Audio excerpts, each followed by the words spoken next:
उमा महेश्वराय नमः। आप सभी का हमारे YouTube चैनल पर हार्दिक स्वागत है। आइए जानें क्यों मनाई जाती है महाशिवरात्रि और क्या है इसका महत्व। भगवान शिव की पूजा आराधना और विशेष कृपा पाने के लिए सावन महीना, प्रदोष व्रत, सोमवार, मासिक शिवरात्रि और महाशिवरात्रि के पर्व का विशेष महत्व होता है।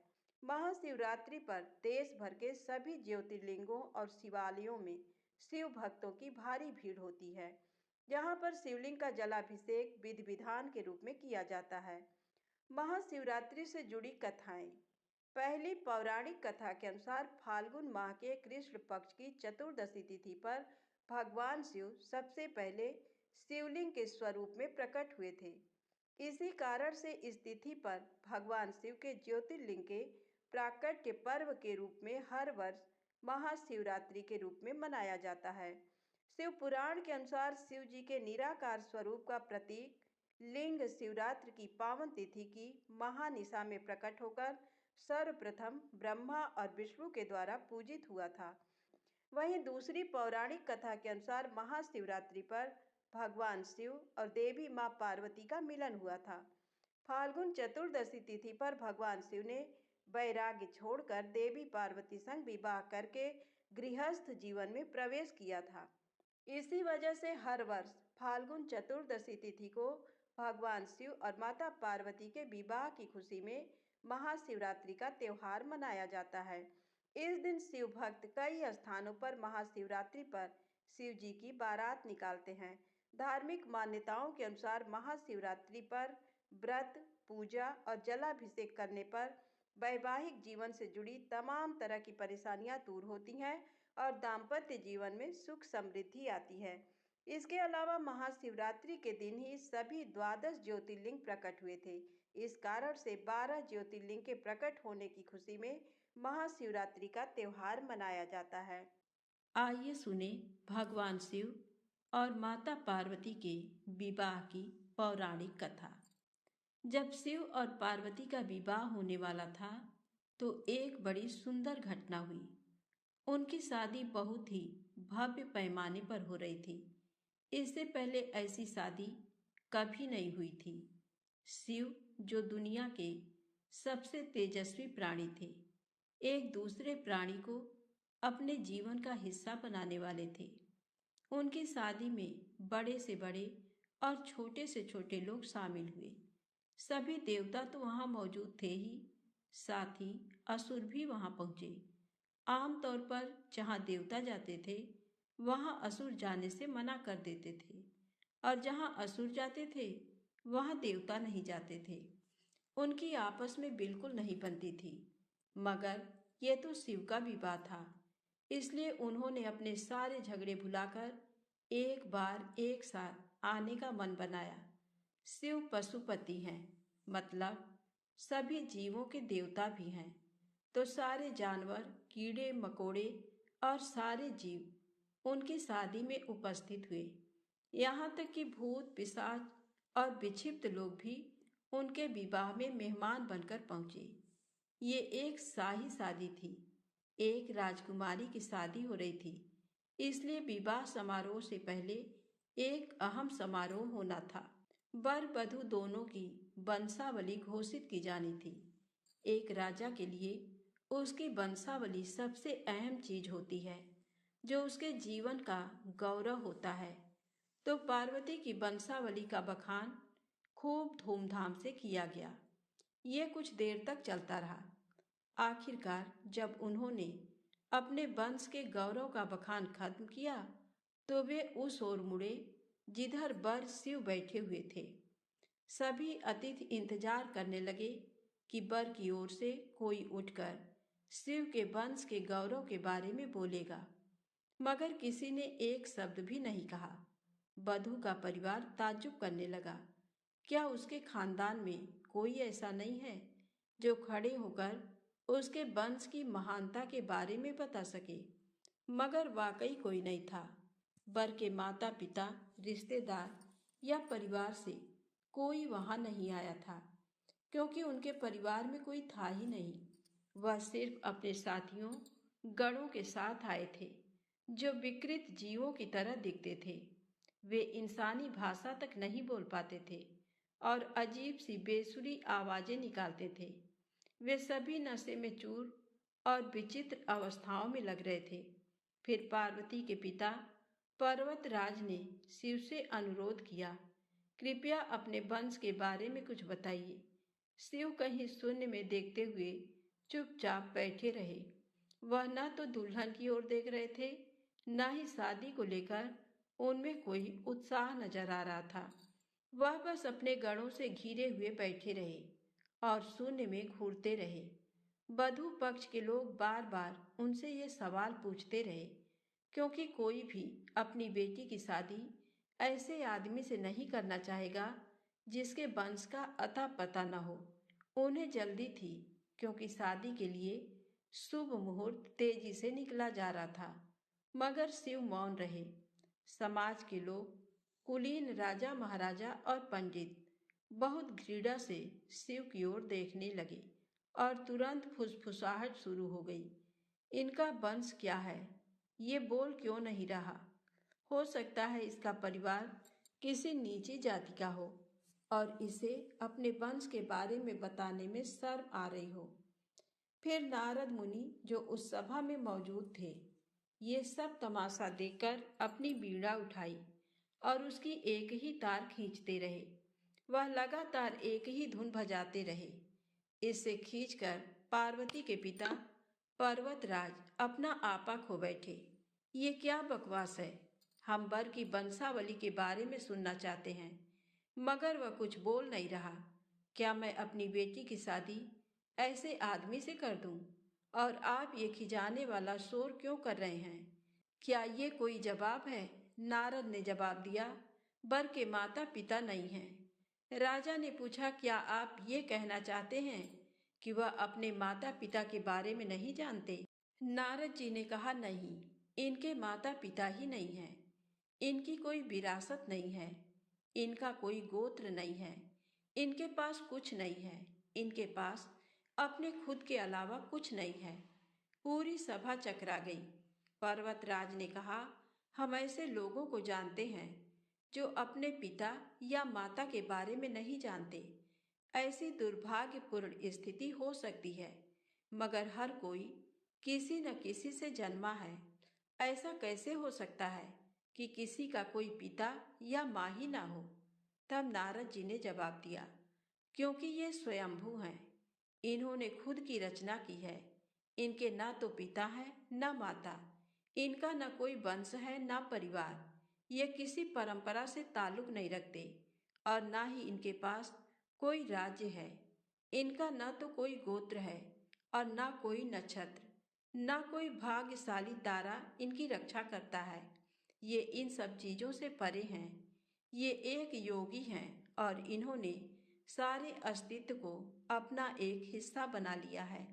इनके लिए सिर्फ एक वंश है, ध्वनि। आदि शून्य प्रकृति जब अस्तित्व में आई तो अस्तित्व में आने वाली पहली चीज थी ध्वनि। इनकी पहली अभिव्यक्ति एक ध्वनि के रूप में है। ये सबसे पहले एक ध्वनि के रूप में प्रकट हुए। उसके पहले ये कुछ नहीं थे। यही वजह है कि मैं ये तार खींच रहा हूँ। तो प्रेम से बोले, शंकर भगवान की जय हो। अब आइए सुने दूसरी पौराणिक कथा। एक बार माता पार्वती जी ने भगवान शिव शंकर से पूछा, हे प्रभु, ऐसा कौन सा श्रेष्ठ तथा सरल व्रत पूजन है जिससे मृत्यु लोक के प्राणी आपकी कृपा सहज ही प्राप्त कर लेते हैं? तब भगवान शिव जी ने पार्वती जी को शिवरात्रि के व्रत का विधान बताकर ये कथा सुनाई। एक बार चित्रभानु नामक एक शिकारी था। पशुओं की हत्या करके वह अपने कुटुंब को पालता था। वह एक साहूकार का ऋणी था, लेकिन उसका ऋण समय पर नहीं चुका सका।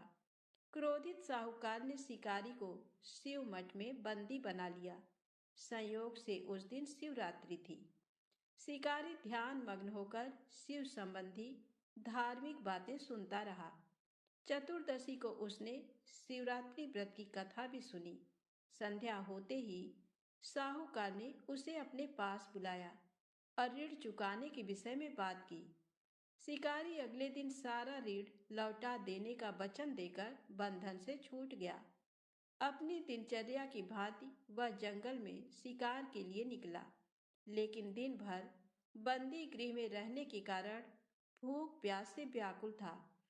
शिकार करने के लिए वह एक तालाब के किनारे बेल वृक्ष पर पड़ाव बनाने लगा। बेल वृक्ष के नीचे शिवलिंग था, जो बिल्व पत्रों से ढका हुआ था। शिकारी को उसका पता नहीं चला। पड़ाव बनाते समय उसने जो टहनियां तोड़ी, वे संयोग से शिवलिंग पर गिरी। इस प्रकार दिन भर भूखे प्यासे शिकारी का व्रत भी हो गया और शिवलिंग पर बेलपत्र भी चढ़ गए।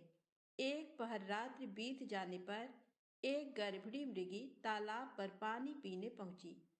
शिकारी ने धनुष पर तीर चढ़ाकर ज्यों ही प्रत्यंचा खींची, मृगी बोली, मैं गर्भिणी हूँ, शीघ्र ही प्रसव करूंगी। तुम एक साथ दो जीवों की हत्या करोगे, जो ठीक नहीं है।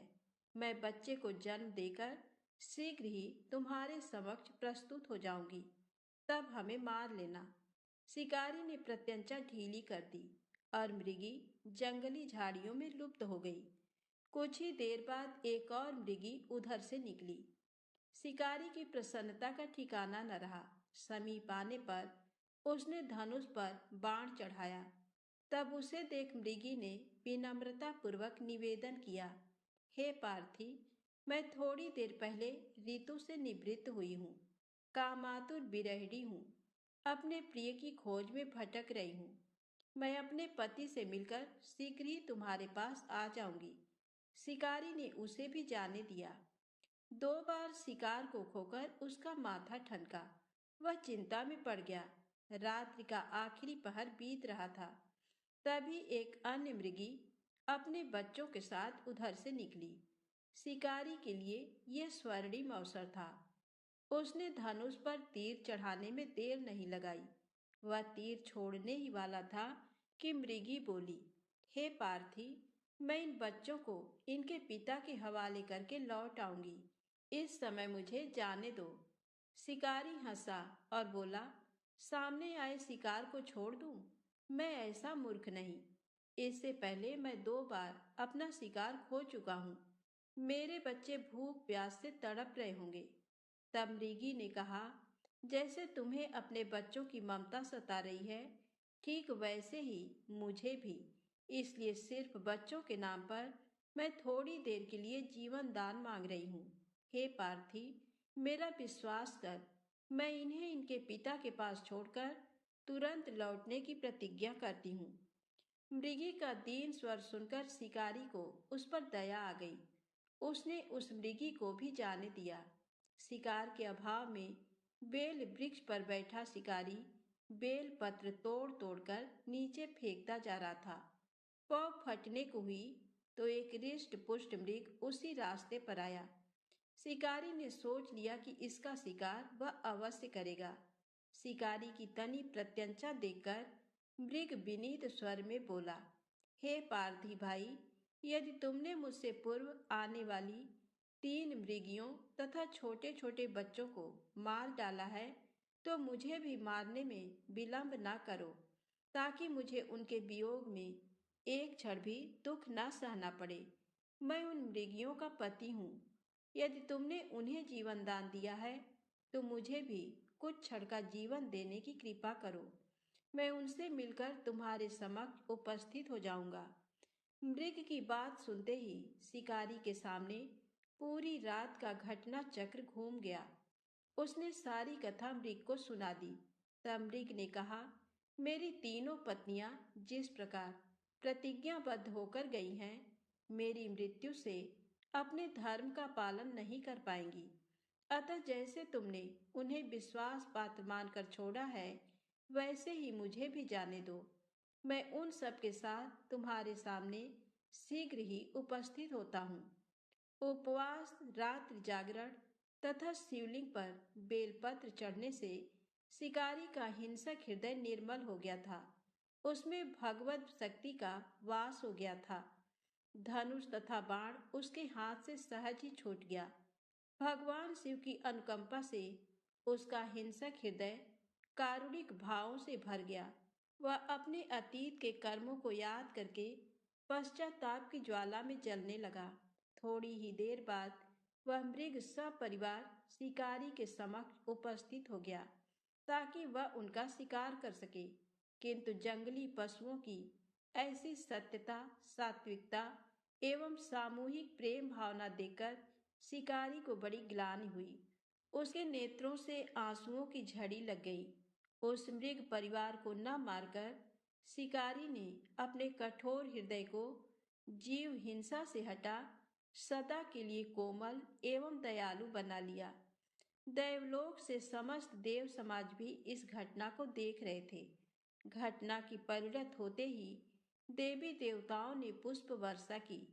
तब शिकारी तथा मृग परिवार मोक्ष को प्राप्त हुए। तो प्रेम से बोले, शंकर भगवान की जय हो। आइए सुने भगवान शिव को बिल्व पत्र क्यों है इतने प्रिय। एक बार नारद जी ने भोलेनाथ की स्तुति कर पूछा, प्रभु, आपको प्रसन्न करने के लिए सबसे उत्तम और सुलभ साधन क्या है? हे त्रिलोकीनाथ, आप तो निर्विकार और निष्काम हैं। आप सहज ही प्रसन्न हो जाते हैं। फिर भी मेरी जानने की इच्छा है कि आपको क्या प्रिय है। तब शिव जी बोले, नारद जी, वैसे तो मुझे भक्त के भाव सबसे प्रिय हैं। फिर भी आपने पूछा है तो बताता हूँ। मुझे जल के साथ साथ बिल्व पत्र बहुत प्रिय हैं। जो अखंड बिल्व पत्र मुझे श्रद्धा से अर्पित करते हैं, मैं उन्हें अपने लोक में स्थान देता हूँ। नारद जी भगवान शंकर और माता पार्वती की वंदना कर अपने लोक को चले गए। उनके जाने के पश्चात पार्वती जी ने शिव जी से पूछा, हे प्रभु, मेरी ये जानने की बड़ी उत्कट इच्छा हो रही है कि आपको बिल्व पत्र इतने प्रिय क्यों हैं। कृपा करके मेरी जिज्ञासा शांत करें। तब शिव जी बोले, हे शिवे, बिल्व के पत्ते मेरी जटा के समान हैं। उसका त्रिपत्र यानी 3 पत्ते ऋग्वेद, यजुर्वेद और सामवेद हैं। शाखाएं समस्त शास्त्र का स्वरूप हैं। बिल्व वृक्ष को आप पृथ्वी का कल्प वृक्ष समझें, जो ब्रह्मा विष्णु शिव स्वरूप हैं। स्वयं महालक्ष्मी ने शैल पर्वत पर बिल्व वृक्ष रूप में जन्म लिया था। ये सुनकर पार्वती जी कौतूहल में पड़ गईं। उन्होंने पूछा, देवी लक्ष्मी ने आखिर बिल्व वृक्ष का रूप क्यों लिया? आप ये कथा विस्तार से कहें। तब भोलेनाथ ने माता पार्वती को कथा सुनानी शुरू की। हे देवी, सतयुग में ज्योति रूप में मेरे अंश का रामेश्वर लिंग था। ब्रह्मा आदि देवों ने उसका विधिवत पूजन अर्चन किया था। फलतः मेरे अनुग्रह से वाग देवी सबकी प्रिया हो गई। वे भगवान विष्णु को सतत प्रिय हो गई। मेरे प्रभाव से भगवान केशव के मन में वाग देवी के लिए जितनी प्रीति हुई, वह स्वयं लक्ष्मी को नहीं भाई। अतः लक्ष्मी देवी चिंतित और रुष्ट होकर परम उत्तम श्रीशैल पर्वत पर चली गईं। वहां उन्होंने मेरे लिंग विग्रह की उग्र तपस्या प्रारंभ कर दी। हे परमेश्वरी, कुछ समय बाद महालक्ष्मी जी ने मेरे लिंग विग्रह से थोड़ा ऊर्ध्व में एक वृक्ष का रूप धारण कर लिया और अपने पत्र पुष्प द्वारा निरंतर मेरा पूजन करने लगी। इस तरह उन्होंने 1 करोड़ वर्ष तक आराधना की। अंततः उन्हें मेरा अनुग्रह प्राप्त हुआ। महालक्ष्मी ने मांगा कि श्रीहरि के हृदय में मेरे प्रभाव से वाग्देवी के लिए जो स्नेह हुआ है, वह समाप्त हो जाए।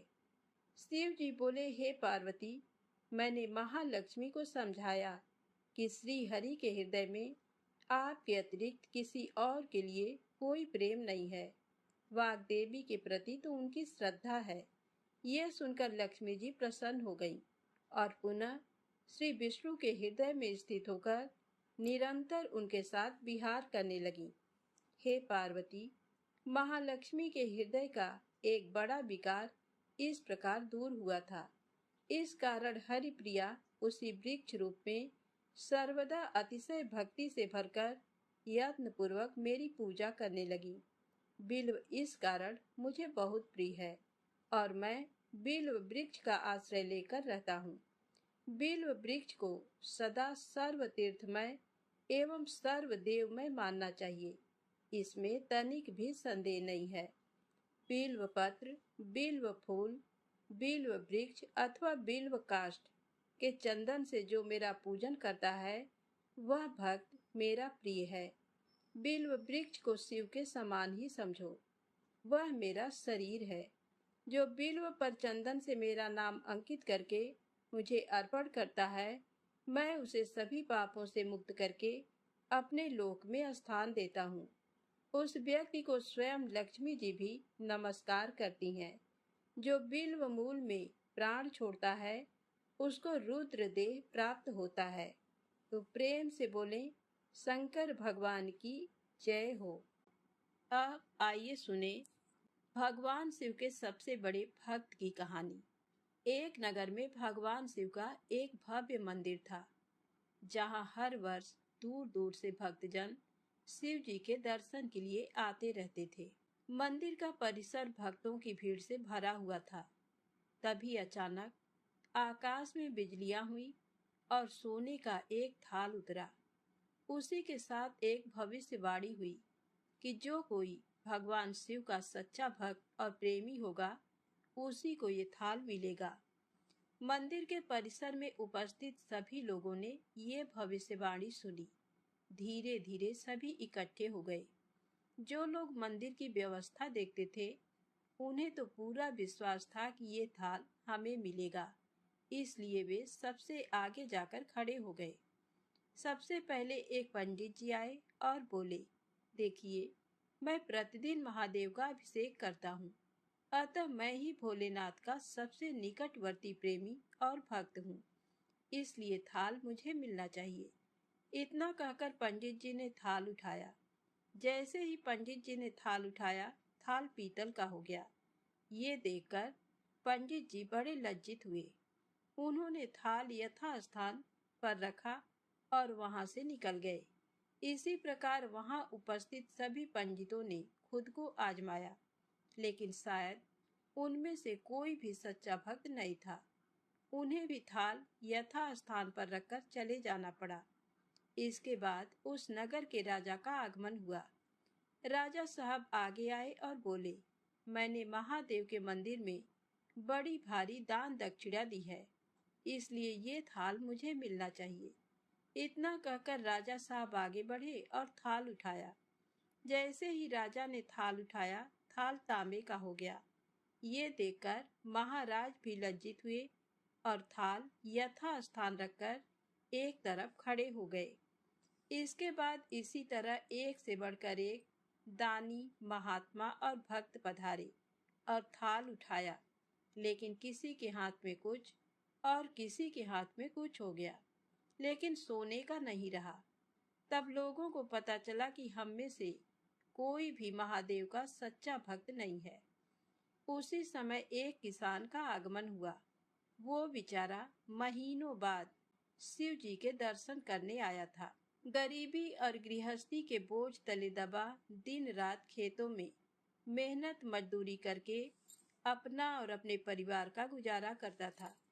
अभी रास्ते में आ ही रहा था कि कोई भिखारी मिल गया और कुछ खाने को मांगने लगा। इस किसान को दया आ गई। अपने खाने के लिए जो खाना लाया था, वो उसने उस भिखारी को दे दिया। थाल के बारे में इसने भी सुना था, लेकिन इसने उस ओर कोई ध्यान ही नहीं दिया। सीधा मंदिर में गया और महादेव का पूजन करके बाहर आ गया। परिक्रमा करके जाने को हुआ, तभी पीछे से एक व्यक्ति बोला, भाई, तुम भी थाल को उठाकर देख लो। हो सकता है तुम ही वह सच्चे भक्त हो जिसके लिए ये थाल आया है। किसान को लगा वह व्यक्ति उसका मजाक बना रहा है। किसान ने हंसते हुए कहा, भाई, मैं तो कभी कोई पूजा पाठ भी नहीं करता। महीनों में एकाध बार मंदिर आ पाता हूँ। मैं काहे का भक्त। वह अजनबी बोला, भाई, हम तो देख चुके हैं, हमारी भक्ति तो 2 कौड़ी की भी नहीं है। अब तुम भी अपना हाथ लगाकर देख लो। सोने का थाल मिले ना मिले, किंतु पता चल जाएगा कि तुम्हारी भक्ति में कितनी सच्चाई है। लोगों के बहुत आग्रह करने पर आखिर उस भोले भाले किसान ने जाकर थाल उठा ही लिया। जैसे ही उसने थाल उठाया, लोगों के आश्चर्य का ठिकाना नहीं रहा। सोने का थाल रोशनी से चमचमाने लगा। ये देख सब लोगों में खुशियों की लहर दौड़ गई। सभी लोग उसके जयकारे लगाने लगे और पूछने लगे कि भाई तुम ही सच्चे भक्त हो। अब हमें भी बता दो कि कैसी भक्ति करते हो जिससे महादेव तुमसे इतने प्रसन्न हैं। किसान बोला, भाई मैं कोई भक्ति नहीं करता, मैं केवल दिन भर खेतों में काम करता हूँ और थोड़ा समय निकालकर जरूरतमंद लोगों की मदद करता हूँ। इसके अलावा मैं कोई विशेष कार्य नहीं करता। लोग पूछने लगे, तुम लोगों की मदद क्यों करते हो? तब किसान हंसते हुए बोला, सुकून। दूसरों के चेहरे पर मुस्कान देखकर मुझे जो आनंद और खुशी होती है, उसे मैं शब्दों में बयां नहीं कर सकता। शायद यही कारण है कि महादेव मुझसे खुश हैं। इसलिए हमेशा याद रखें, सत्कर्म का आरंभ भी आनंद से होता है और अंत भी आनंददायक होता है।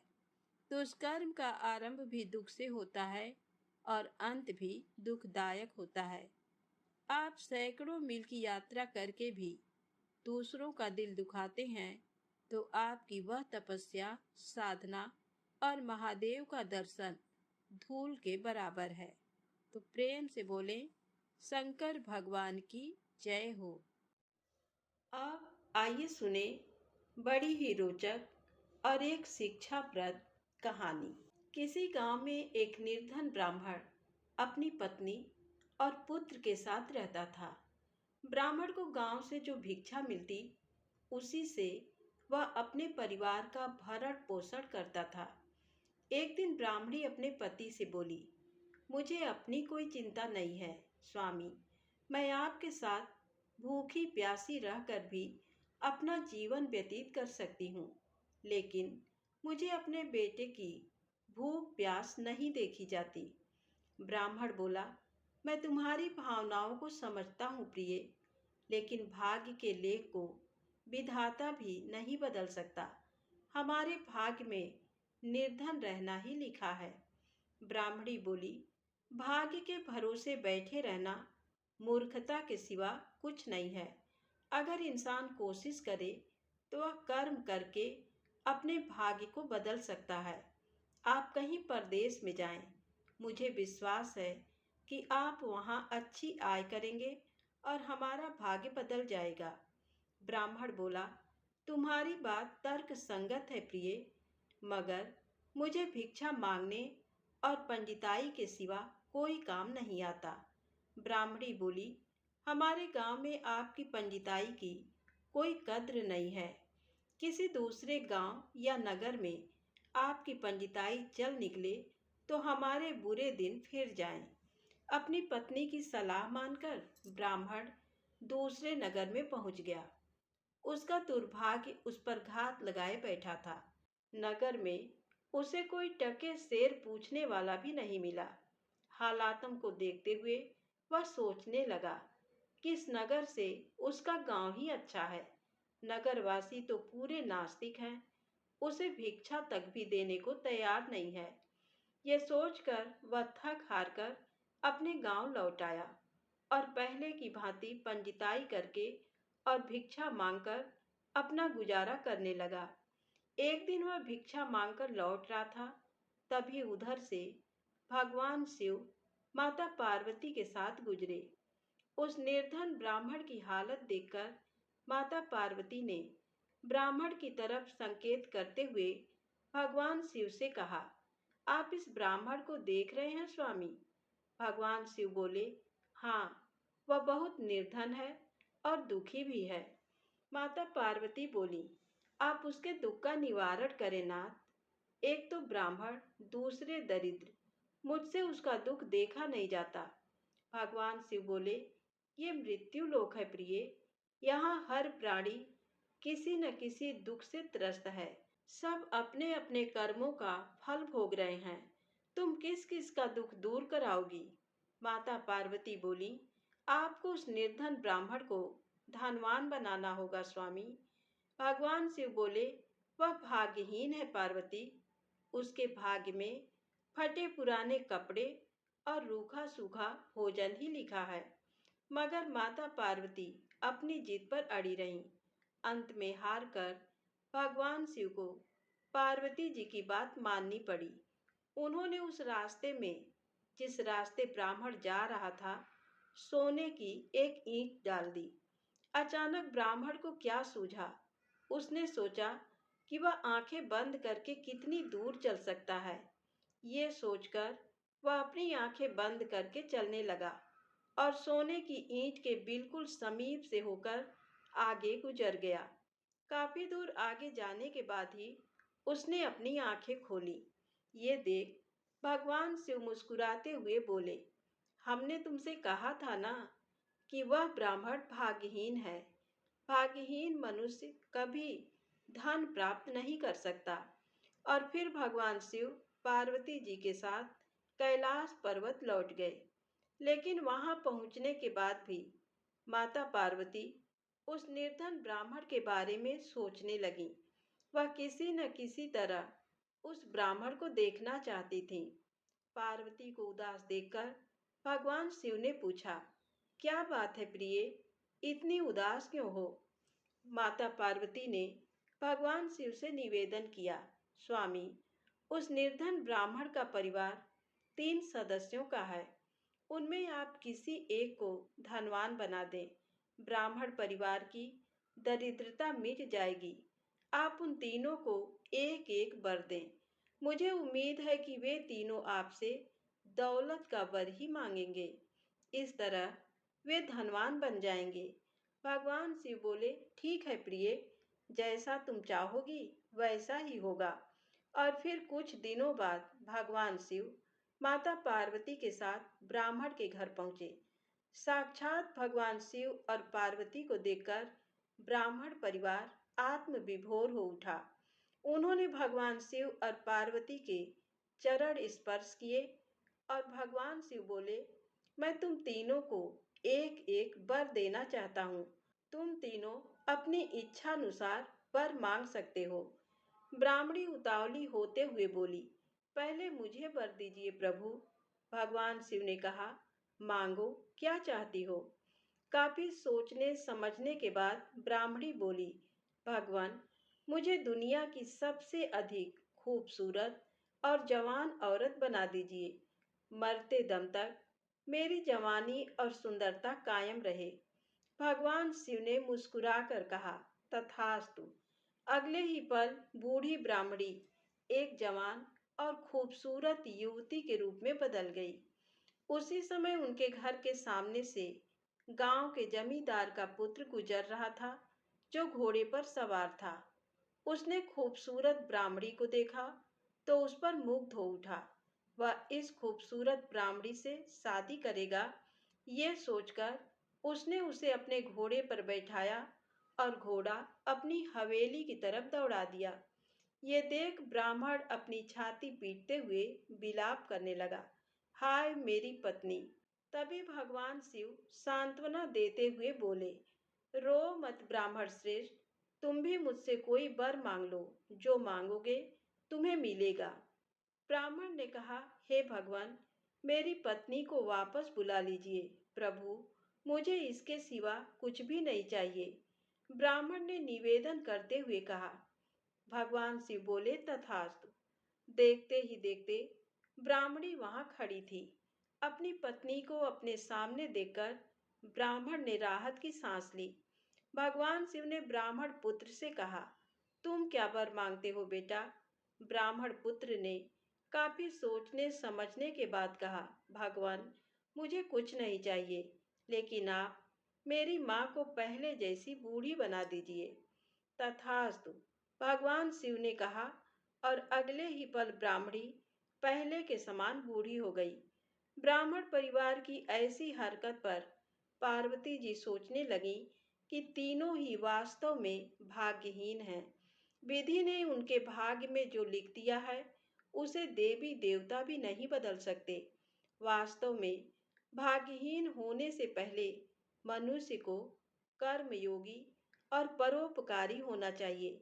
हम लोग बस दूसरों की संपदा, खुशी और उन्नति से परेशान होकर अपने उत्थान की न सोचकर दूसरों के पतन की कामना करते हैं।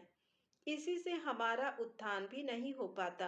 कहते हैं किसी के अनिष्ट की कामना करने से मनुष्य का खुद अनिष्ट पहले होता है, क्योंकि किसी भी अलाभकारी या लाभकारी प्रयोजन के प्रभाव की शुरुआत आवाहन करने वाले से होती है। इसलिए मनुष्य जो दूसरों के अनिष्ट की कामना करता है कभी भी सुखी नहीं रहता है।